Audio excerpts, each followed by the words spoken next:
Hey, welcome to Socialism for All. This file is being recorded for the January 2023 edition of Socialism for All, and it's an audiobook of Simple Socialist Truths by Paul LaFargue from 1903. If you like this video, please click like and subscribe, and consider supporting on Patreon at patreon.com/socialismforall. There's a link to Patreon in the video description. So this piece is hosted at the Marxists Internet Archive, marxists.org. It's originally from the Socialist, September 1903, transcribed by Adam Buick, marked up by Enda O'Callaghan for MIA. Let's begin. Worker. If there were no masters, who would give me work? Socialist. That's a question I am often asked. Let us examine it. In order to work, three things are required: a workshop, machines, and raw material. Worker. Right. Socialist. Who builds the workshop? Worker. Masons. Socialist. Who made the machines? Worker. Engineers. Socialist. Who grew the cotton you weave? Who sheared the wool your wife spins? Who dug the mineral your son forges? Worker. Husbandmen, shepherds, miners, workers like myself. Socialist. Consequently, you, your wife, and your son can only work because these various other workers have already supplied you with buildings, machinery, and raw material. Worker. That's so. I could not weave calico without cotton and without a loom. Socialist.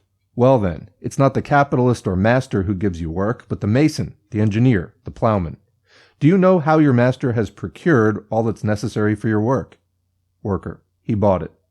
Socialist. Who gave him the money? Worker. How do I know? His father had left him a little. Today he is a millionaire. Socialist.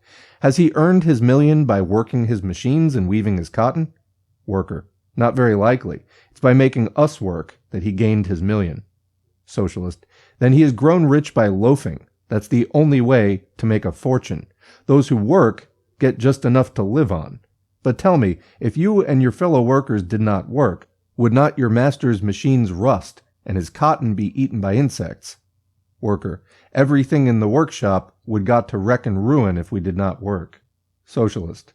Consequently, by working, you are preserving the machines and raw material necessary for your labor. Worker. That's true. I had never thought of that. Socialist. Does your master look after what goes on in his works? Worker. Not much. He makes a daily round to see us at our work, but he keeps his hands in his pockets for fear of dirtying them. In the spinning mill, where my wife and daughter work, the masters are never seen, although there are 4 of them. Still less so in the foundry, where my son works. The masters are never seen nor ever known. Not even their shadow is seen. It's a limited liability company that owns the works. Suppose you and I had 500 francs saved up. We could buy a share and become one of the masters without ever having put, or without putting, a foot in the place. Socialist. Who then directs and superintends the work in this place belonging to the shareholding masters, and in your own shop of one master, seeing the masters are never there, or so seldom that it doesn't count? Worker. Managers and foremen.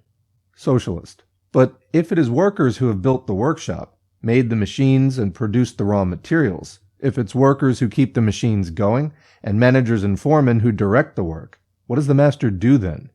Worker. Nothing but twiddle his thumbs. Socialist. If there were a railway from here to the moon, we could send the masters there without a return ticket, and your weaving, your wife's spinning, your son's molding would go on as before. Do you know what the profit was realized by your master last year? Worker. We calculate that he must have got 100,000 francs. Socialist. How many workers does he employ? Men, women, and children all included. Worker. 100. Socialist. What wages do they get? Worker. On an average, about 1,000 francs, counting in the salaries of managers and foremen. Socialist. So that the 100 workers in the work receive altogether 100,000 francs in wages, just enough to keep them from dying of hunger, while your master pocketed 100,000 francs for doing nothing. Where did these 200,000 francs come from? Worker. Not from the sky. I never saw it rain francs. Socialist. It is the workers in his works who have produced the 100,000 francs they received in wages, and besides, the 100,000 francs profit of the master, who has employed part of that in buying new machines. Worker. There is no denying that. Socialist. Then it is the workers who produce the money which the master devotes to buying new machines to make them work. It's the managers and foremen, wage slaves like yourself, who direct the production. Where, then, does the master come in? What's he good for? Worker. For exploiting labor. Socialist. Say rather, for robbing the laborer. That's clearer and more exact.